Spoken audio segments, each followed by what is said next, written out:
तो आज हम कर रहे हैं श्रीमद् भागवतम स्कंद 4 अध्याय 18 और श्लोक संख्या 19 पर इसको समझने का प्रयास करें।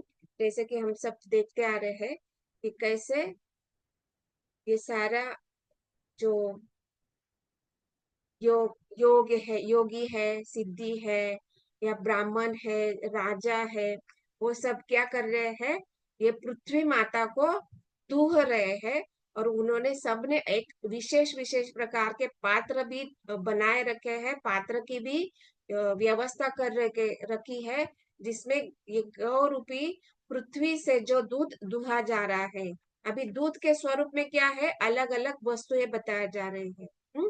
जैसे यहाँ पे विद्याधर तथा सिद्ध लोग क्या कर रहे हैं, ये जो अनेक अनेक प्रकार की जो सिद्धियां है उसको दूह रहे हैं। और ये कहाँ से? तो पृथ्वी माता जो गौ रूप उन्होंने धारण किया है उनको दूह रहे हैं। और ये सारी जो सिद्धियां है वो प्राप्त कर रहे हैं। और ये सारी सिद्धियां प्राप्त करने के लिए ये सिद्ध लोग तथा विद्याधर लोगों ने ये जो कपिल मुनि है उनको बछड़ा बनाया है। जैसे बताया गया ना कि गाय जब दूध देती है और उसके सामने अगर बछड़ा को रखा जाए तो वो बहुत प्रसन्न होती है, और वो प्रसन्नता के कारण बहुत ज्यादा मात्रा में दूध उत्पन्न करती है और देती है। और इस प्रकार हम देख रहे हैं कि ये जो माता पृथ्वी है, इन्होंने गौ रूप धारण किया है। और यहाँ पर उनके सामने कपिल मुनि को बछड़ा बनाया गया है। और जो विद्याधर तथा सिद्ध लोग है उन्होंने इस सिद्धि, ये जो योग सिद्धियां है उनको प्राप्त किया है दूध के रूप में। और हम यहाँ पे देख रहे हैं कि ये सारे जो उन्होंने क्या किया, कैसा कौन सा पात्र बनाया, तो आकाश को पात्र बनाया। ये सारे विद्याधर तथा सिद्ध लोगों ने क्या किया, आकाश को पात्र बनाया है। तो ये जो सारी सिद्धियां है, इनको कैसी सिद्धियां बताई गई है, जिनके कारण ये सारे जो सिद्ध लोग है या विद्याधर है वो कैसे है, आकाश में उड़ने की उनकी सिद्धि हो गई है। जैसे यहाँ पे बताया ना कि सिद्ध लोग, तात्पर्य में श्रील प्रभुपाद लिख रहे हैं कि सिद्ध लोग तथा विद्याधर लोग इन दोनों लोकों के वासियों को स्वभावता योग शक्तियां प्राप्त होती है, जिनके द्वारा वे न केवल अंतरिक्ष में ही किसी यान के बिना उड़ सकते हैं, वरन इच्छा अनुसार एक लोक से दूसरे लोक को भी उड़कर जा सकते हैं। तो ये अभी क्या उन्होंने प्राप्त किया, ये गौ रूप धारण किए हुए पृथ्वी से उन्होंने क्या प्राप्त किया, तो ये अलग प्रकार की सिद्धियां प्राप्त की है। और ये कैसी सिद्धि प्राप्त की है कि ये विशेष प्रकार की सिद्धि कैसी है कि वो आकाश में उड़ सकते हैं। और ये आकाश केवल आकाश में नहीं, तो वो अंतरिक्ष में उड़ सकते हैं। मतलब क्या कि एक लोक से दूसरे लोक में वो उड़कर जा सकते हैं बिना किसी यान के। तो ये उनकी सिद्धियां है। और इन्होंने आकाश रूप जो पात्र है, मतलब ये पूरा जो आकाश को ही उन्होंने पात्र बनाया है, और उसमें ये सारी सिद्धियां उन्होंने प्राप्त की है। और कैसी, जैसे यहाँ पे उदाहरण दिया गया कि हम कैसे सोच सकते हैं कि कोई व्यक्ति आकाश में कैसे उड़ सकता है। इसलिए श्रील प्रभुपाद तात्पर्य में उदाहरण दे रहे हैं कि जिस प्रकार जो मछलियां होती है वो पानी में तैरती है, तो जैसे वो मुक्त होकर फ्रीली स्विम करती है, राइट, वो समुद्र के पानी में या नदी में, तालाब में वो बहुत फ्रीली स्विम करती है। उसी प्रकार हम ये देखते हैं कि ये सारे जो विद्याधर है, वो जिन्होंने सिद्धियां प्राप्त की, जिनकी सिद्धि पूर्ण रूप से फल स्वरूप उनको हुई है, उनकी सिद्धि अंतिम लक्ष्य, मतलब सिद्धियां प्राप्त करने वाले जो योगी है उनकी सिद्धि अभी उनको प्राप्त हुई है। कैसी कि वो आकाश में उड़ सकते हैं और एक लोक से दूसरे लोक में जा सकते हैं। तो हम ये कल्पना भी नहीं कर सकते कि जैसे इस जगत में हम देखते हैं ना, पृथ्वी लोक के जो वासी हैं वो केवल चलकर ही जा सकते हैं, या फिर कि ना किसी यान के साथ जा सकते हैं, यान में बैठकर। जैसे हमें मैं पुणे में रहती हूँ तो मुझे मुंबई आना है, तो मुझे किसी यान के द्वारा आना है, या फिर मुझे चलकर आना है, राइट।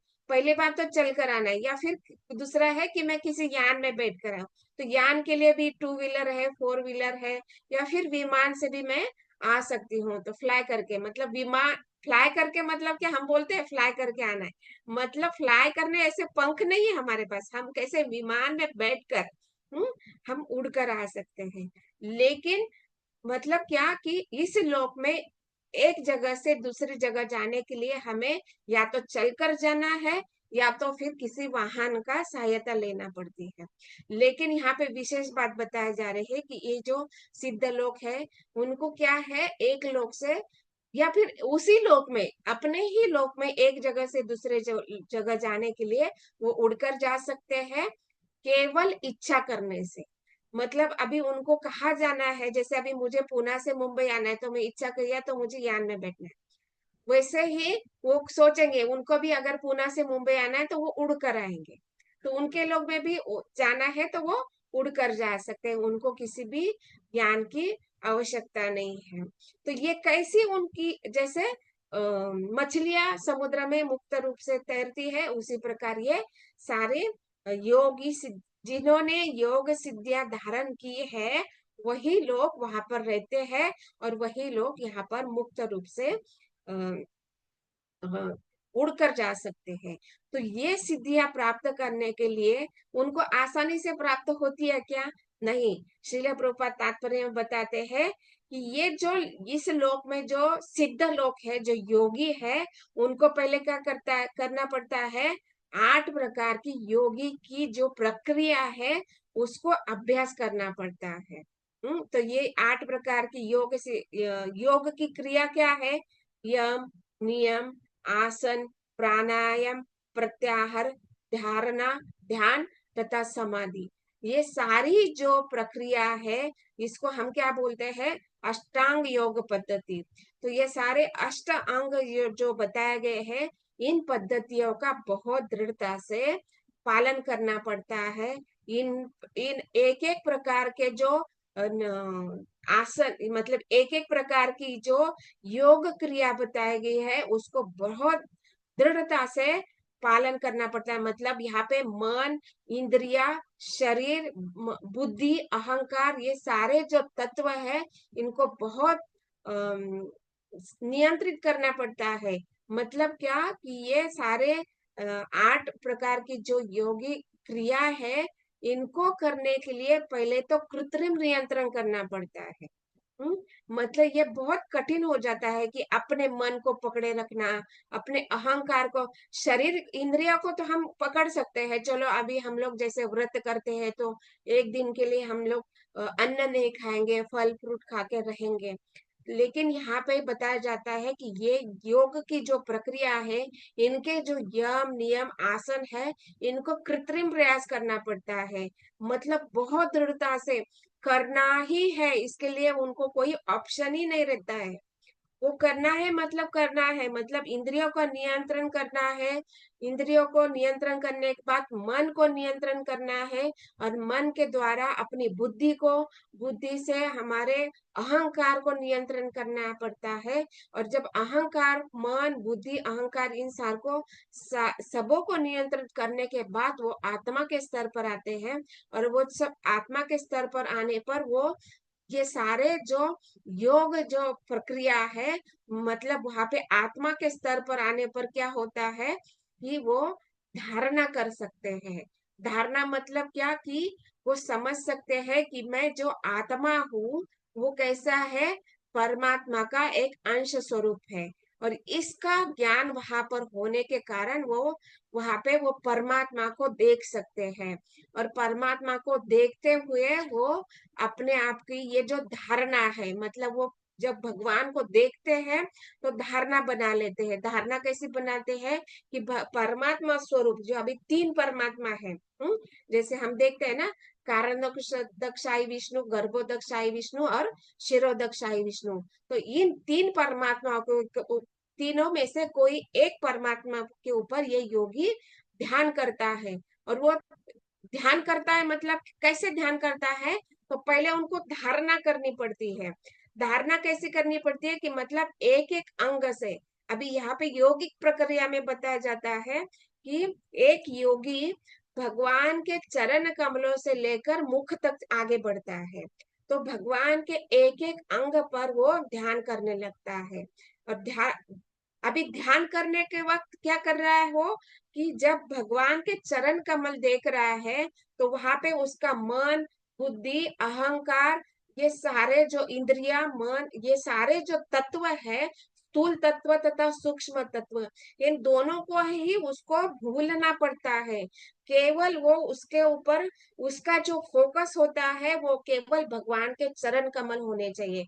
मतलब उसको किसी भी, उसके मन में, बुद्धि में, अहंकार में किसी भी प्रकार का मैं शरीर हूँ, या मेरे हाथ है, पैर है, या फिर जो मन के कार्य है, सोचना, विचार करना, इच्छा करना, ये सारे कार्य है उसको रोक देने पड़ते हैं। केवल उसको आंखों में, इंद्रियों में, मन में, बुद्धि में केवल भगवान के चरण कमल ही दिखाई देने चाहिए, तो उसको ध्यान कहा जाता है। और इस प्रकार वो एक एक अंग के ऊपर, पहले चरण कमल, फिर घुटने, फिर जंघाएं, फिर कटी प्रदेश, फिर नाभि, फिर वक्षस्थल, फिर भगवान का कंठ, उसके बाद भगवान के मुख कमल, इस प्रकार से एक एक अंग को वो देखते हुए ध्यान धारणा के माध्यम से वो ध्यान करता है। और इस प्रकार वो जब भगवान का पूर्ण रूप से एक एक अंग पर ध्यान करने लगता है और केवल अपनी सारी इंद्रियों को, वो कार्य को रोक देता है, स्थूल तथा सूक्ष्म इंद्रियों के कार्य पूर्ण रूप से देखकर केवल परमात्मा स्वरूप जो चतुर्भुज परमात्मा है उनका ध्यान करता है, तब वो समाधि में स्थित हो जाता है। और इस प्रकार की उसकी जो समाधि है, उसको वो जब परमात्मा को देखता है और वो जान जाता है कि भगवान परमात्मा ही, उनके ही हम अंश स्वरूप है। और इस प्रकार से जब उनका संयोग हो जाता है कि आत्मा और परमात्मा कैसे गुण से समान है, हाँ, लेकिन मात्रा में अलग है, इस प्रकार का जो उनका विचार बन जाता है और उनको वो ज्ञान प्राप्त हो जाता है, तो भगवान इस प्रकार की उनकी जो योग प्रक्रिया है, समाधि में जब वो स्थित हो जाते हैं तो भगवान उनको प्रसन्न होते हैं और भगवान उनको साक्षात दर्शन देकर उनकी जो सिद्धियां है, उनकी जो मनोवांछित इच्छा है, उसको पूरा करते हैं। तो उस समय वो योगी भगवान के साथ अपनी इच्छा को प्रकट करता है कि उसको क्या इच्छा है, तो उस प्रकार भगवान उसकी सिद्धि को फल प्रदान करते हैं। तो अभी हम देखते हैं ज्ञानी तथा योगी ये क्या चाहते हैं, ब्रह्म में सायुज्य चाहते हैं, राइट। तो ये जो साहित्य चाहते हैं तो वो भगवान उनको प्रदान करते हैं। और साथ ही साथ यहाँ पे बताया जाता है, इस प्रकार वो समाधि में जब स्थित हो जाता है तो उनको ये सारी सिद्धियां, 8 प्रकार की जो सिद्धियां है वो भी उनको प्राप्त होती है। तो ये सिद्धियां क्या है, तो ये सिद्धियां यहाँ पे बताई गई है, जैसे क्या है, योगिक क्रियाओं को क्रमशः नियमित अभ्यास करने से योगियों की विभिन्न सिद्धियां प्राप्त होती है। ये है अनिमा, लघिमा, इसके बाद अनेक प्रकार की दूसरी आती है ईशिता, वशिता, प्रकाम्य, काम वसीयता। इस प्रकार की ये जो 8 सिद्धियां है उनको भी वो प्राप्त कर लेते हैं। तो इसको हम थोड़ा समझने का प्रयास करेंगे। तो ये जो अनिमा होती है, तो अनिमा क्या होती है कि ये अनिमा के सिद्धि के बल पर वह योगी इतना सूक्ष्म हो जाता है, इतना सूक्ष्म हो जाता है कि जो इस भौतिक जगत का जड़ तत्व है, जैसे पत्थर है, उसमें भी वो अंदर प्रवेश कर सकता है। तो इसको ये अनिमा कहा गया है। और लघिमा क्या कहा गया है कि लघिमा मतलब छोटा हो जाना, वो इतना, मतलब इतना सूक्ष्म हो जाता है, वो अनिमा से भी सूक्ष्म हो जाता है। इतना सूक्ष्म हो जाता है कि सूर्य के जो एक किरण होती है, वो सूर्य के एक किरण में वो प्रवेश कर जाता है। मतलब अभी सोचिए, पत्थर को तो हम समझ सकते हैं कि वो पत्थर का अंदर हम प्रवेश करने के लिए हम इमेजिन कर सकते हैं। तो पत्थर के लिए उसको प्रवेश करना है तो एक मिट्टी का कण बनना पड़ेगा, राइट। तो वो मिट्टी का कण हम देख सकते हैं, लेकिन इससे भी सूक्ष्म होने की प्रक्रिया क्या है, जो लघिमा कहा गया है वो इतना सूक्ष्म है कि सूर्य की एक किरण के अंदर उसको प्रवेश करने की सिद्धि प्राप्त हो जाती है। तो अभी सूर्य इतना बड़ा है और सूर्य की इतने हजारों हजारों अनगिनत किरणें होती है जिसको हम गिन भी नहीं पाते हैं। हाँ? तो एक किरण को ढूंढना मतलब बहुत कठिन है। तो अभी सोचिए कि वो योगी इतनी सिद्धि प्राप्त कर सकता है कि असंख्य किरणों में से एक किरण को ढूंढता है और उस किरण में वो प्रवेश कर जाता है। तो इसको कहा गया है लघिमा। और इस प्रकार हम देखते हैं कि ये जो इनको सिद्धियां प्राप्त हो जाती है तो हम देखते हैं कि वो एक जगह पर बैठे हैं और वो चंद्रमा को छू कर आ जाते हैं। हम लोगों ने सुना है ना ये सब कि वो चंद्रमा को छू कर आ जाते हैं वगैरह। तो इसलिए हम देखते हैं कि ये जो योगी है इतने सिद्धि प्राप्त कर लेते हैं कि एक जगह पर बैठकर वो चंद्रमा को छू कर आ जाते हैं। मतलब क्या, वो इस समय वो अनिमा जो लघिमा जो है इस सिद्धि का वो प्रयोग करके चंद्र को छू कर आ सकते हैं। तो इस प्रकार वो लघिमा कहा गया है। आगे आता है ईशियता। तो ईशियता मतलब क्या कि वह योगी अपनी इच्छा के अनुसार, यहाँ पे क्या बताया गया है कि ईशिता सिद्धि के द्वारा योगी केवल अपनी इच्छा अनुसार किसी संपूर्ण लोक की सृष्टि तथा उसका संहार कर सकता है। मतलब देखिए उसको कितनी सिद्धि प्राप्त हो जाती है कि वो अपनी इच्छा अनुसार एक लोक की अपने लोक की सृष्टि कर सकता है और उसको वो नाश भी कर सकता है। और जैसे कि हम अभी श्रीमद् भागवतम का अध्ययन कर रहे हैं और हम सबको ज्ञान प्राप्त हो रहा है कि कैसे भगवान इस जगत की भौतिक जगत की सृष्टि करती है, उसका पालन करते हैं और संहार करते हैं। राइट, हम लोग अभी इसका अध्ययन कर रहे हैं तो इसको हम समझ रहे हैं। तो इस प्रकार से हम देख सकते हैं कि ये योग जिसको योग सिद्धियां प्राप्त हुई है वह योगी अपनी इच्छा के अनुसार एक लोक को निर्माण कर सकते हैं। जैसे भगवान भौतिक जगत को निर्माण कर सकते हैं, उसी अभी भगवान भौतिक जगत का निर्माण करते हैं। कैसे निर्माण करते हैं? ये असंख्य मात्रा में निर्माण करते हैं जिसको हम इस ब्रह्मांड को हम गिन नहीं सकते, इतनी असंख्य मात्रा में निर्माण करते हैं। और यहाँ पे योगी जो होता है वो केवल एक ही ब्रह्मांड, एक ही लोक को वो निर्माण कर सकता है और उसका वो केवल निर्माण सृष्टि कर सकता है और संहार कर सकता है, लेकिन उसका पालन नहीं कर सकता है। यहाँ पे बताया गया है कि वो एक संपूर्ण लोक की सृष्टि कर सकता है, उसको संहार कर सकता है, लेकिन उसका पालन वो नहीं कर सकता है। इस प्रकार की सिद्धि उसको प्राप्त होती है तो उसको ईशिता कहा जाता है। और आगे की जो ये है सिद्धि है उसको कहा जाता है वशीता। तो इसमें क्या होता है कि वो किसी भी व्यक्ति को वशीकरण कर सकता है। हाँ? किसी को भी वशीकरण कर सकता है, वो व्यक्ति को अपने वश में कर लेता है। मतलब क्या, उसकी सारी जो सूक्ष्म इंद्रिया है उसको अपने नियंत्रण में कर लेता है। शरीर को तो वो नियंत्रण करना थोड़ा छोड़ देता है, लेकिन जब सूक्ष्म इंद्रिया जब नियंत्रित हो जाती है तो सूक्ष्म, क्योंकि देखिए जब मन कार्य करता है तब मन सोचता है तो उसी प्रकार इंद्रिया कार्य करती है। बुद्धि फिर वो सही है गलत है ये डिसीजन देती है। और अहंकार के लिए वो मन और बुद्धि किस प्रकार से सोचता है उस प्रकार का अहंकार बन जाता है। तो इसलिए ये सारे जो योग सिद्धि है जिसको किसी भी व्यक्ति को अगर वो वशीकरण करना चाहता है तो वो क्या करता है, ये सूक्ष्म इंद्रिया है उसको अपने वश में कर लेता है। और जब मन बुद्धि अहंकार वश में हो जाता है तो उसके अनुसार वो जो भी कार्य है, वो जो भी इच्छित है उसको वो उस व्यक्ति के द्वारा, जिस व्यक्ति को उसने वशीकरण किया है उसको वो अपनी इच्छा पूरी कर लेता है।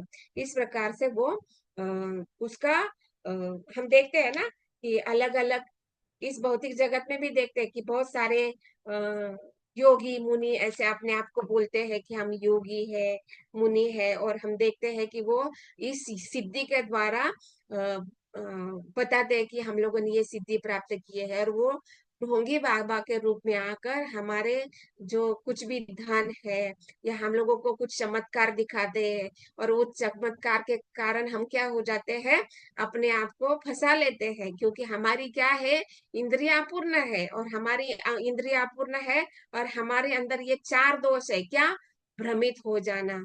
हम्म भ्रमित हो जाते हैं जब ये ऐसे योगी, कोई किसी ने एक प्रकार की योग सिद्धि प्राप्त कर लिए है, और वो जब हमारे सामने आ जाता है, कुछ चमत्कार दिखाता है, तो हम उसकी योग सिद्धि के द्वारा भ्रमित हो जाते हैं, और उस भ्रम के कारण हम उसके चक्कर में वो बड़ा सिद्धि है, योगी है, उसको हम बड़े बड़े ऋषि मुनि के रूप में देखते हैं, और उसके वश में होकर हम अपना धन वगैरह कुछ खो देते हैं। ये अनुभव हम लोगों ने यहाँ पे भी किया है। तो इसलिए हमें प्रभुपाद सिखाते हैं कि ये जारी जो चमत्कार वगैरह साधु बाबा दिखाते हैं, तो उसके भ्रम में हमें नहीं फंसना है। तो ये होता है ईशिता, वशिता, प्राकाम्य।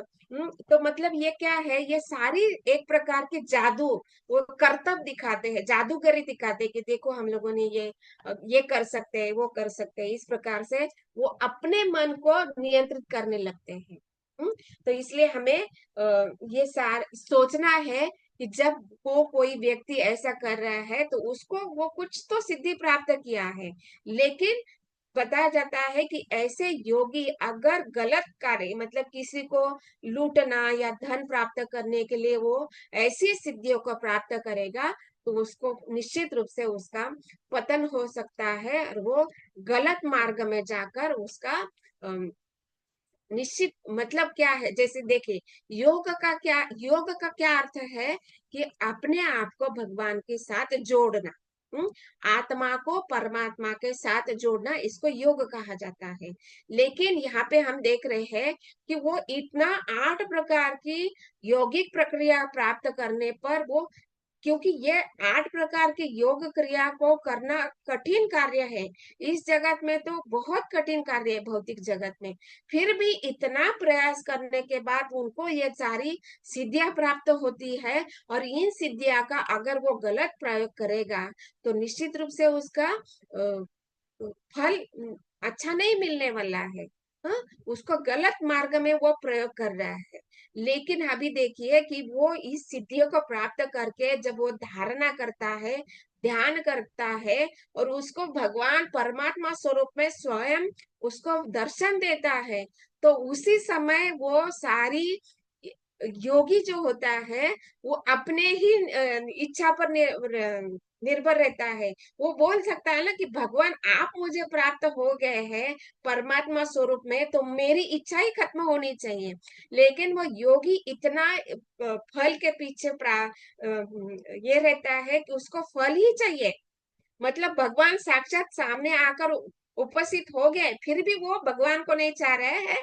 वो उसके जो इच्छा है ब्रह्म में सायुज्य, या फिर अलग अलग प्रकार की सिद्धियां प्राप्त करने का। तो इसलिए यहाँ पे कहा गया है कि ये जो हमारे वैष्णव परंपरा के आचार्य है, उन्होंने कहा है कि ये ब्रह्म में सायुज्य होना ये भगवान देते हैं। कब देते हैं, जब वो भगवान को सामने परमात्मा स्वरूप में देख रहे हैं, तब वो उनको वो देते हैं। तो तब वहां पे योगी को सोचना चाहिए कि भगवान मुझे मिल गए हैं, तो मुझे बाकी की नहीं चाहिए। लेकिन वो ब्रह्म में प्राप्त विलीन होना चाहता है, मतलब वहां पे आचार्यगण बोलते हैं कि वो एक प्रकार से आत्महत्या है, क्योंकि वो सायुज्य मुक्ति जो है, उसमें किसी भी प्रकार का इंद्रिया नहीं है, किसी भी प्रकार का भगवान का मतलब भगवान का साकार रूप नहीं है, वहां पर किसी भी प्रकार की सेवाएं नहीं कर सकते हैं। तो इसलिए यहाँ पे बताया जाता है कि ये जो योग मार्ग है, एक तो कठिन है, और सिद्धियां प्राने के बाद वो गलत उसका उपयोग करता है।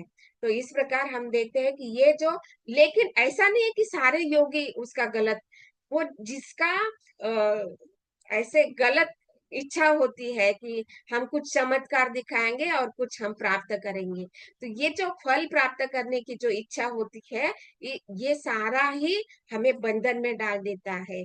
तो इसलिए यहाँ पे बताया जा रहा है कि कुछ योगी ऐसे हैं, वो निश्चित रूप से कुछ उच्च स्तर की प्राप्ति करना चाहते हैं, और इसलिए ऐसे योगी इन सिद्ध लोक में तथा विद्याधर लोग जो होते हैं उनको वो सिद्धियां प्राप्त होती है और वो उच्च लोक को जाते हैं। और ऐसे उच्च लोक को, इन सिद्धियों को प्राप्त करके उस उच्च लोक में जाकर वो और भी आगे बढ़ जाते हैं, वो और भी आगे बढ़ने का प्रयास करते हैं।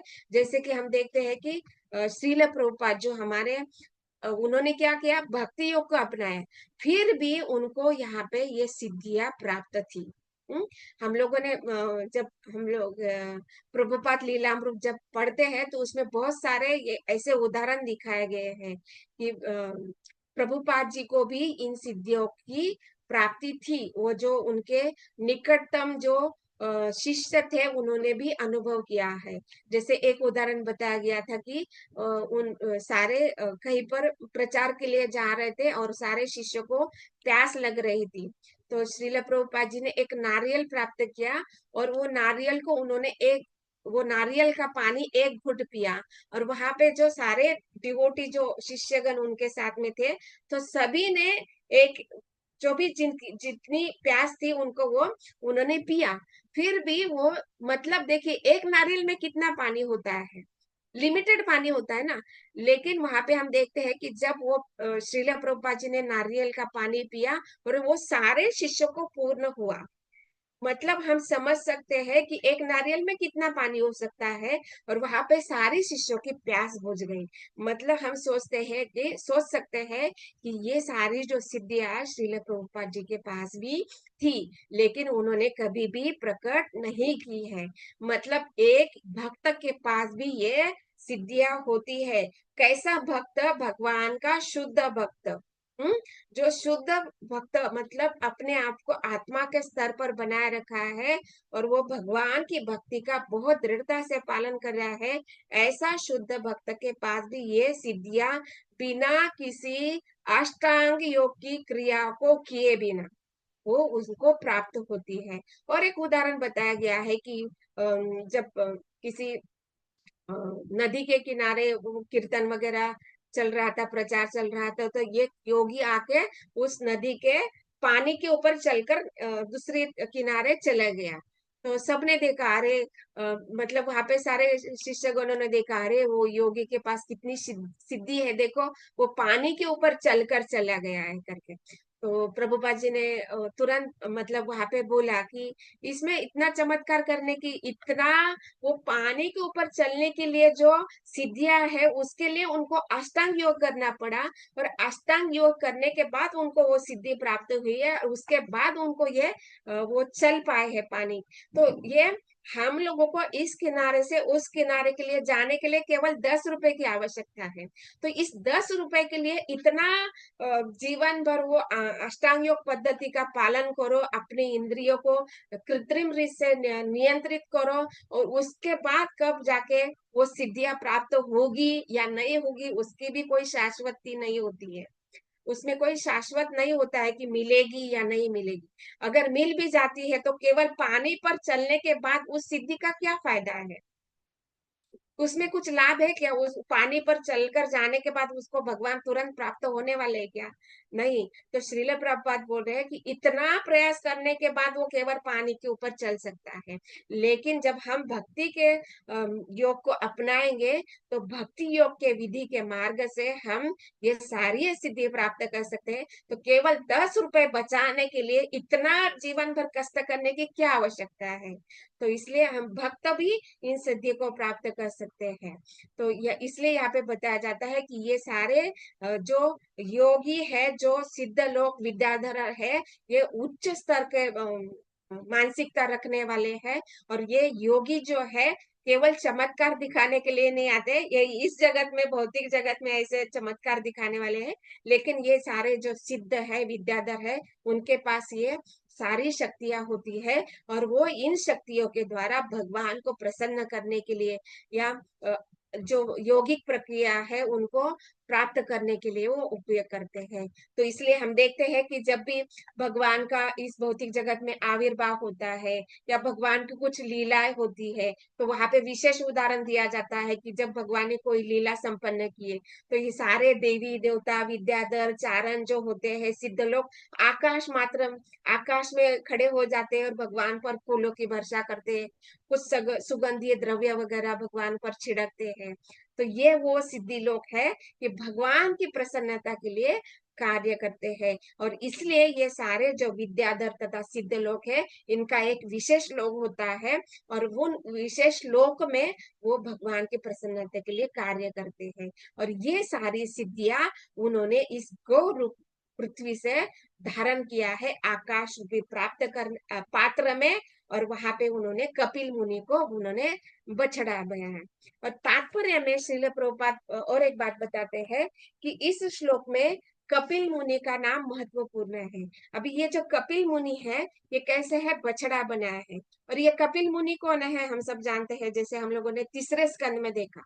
पूरा कपिल मुनि का वर्णन आता है कि कैसा उनका जन्म हुआ करदम मुनि तथा माता देहूति के द्वारा, और वो कैसे वो भगवान के अंश अवतार है, कैसे वो विष्णु तत्व है, और कैसे उन्होंने सांख्य दर्शन का हमें मार्गदर्शन, सांख्य दर्शन की स्थापना की है। जैसे यहाँ पे बना ना कि वे सांख्य दर्शन के संस्थापक थे।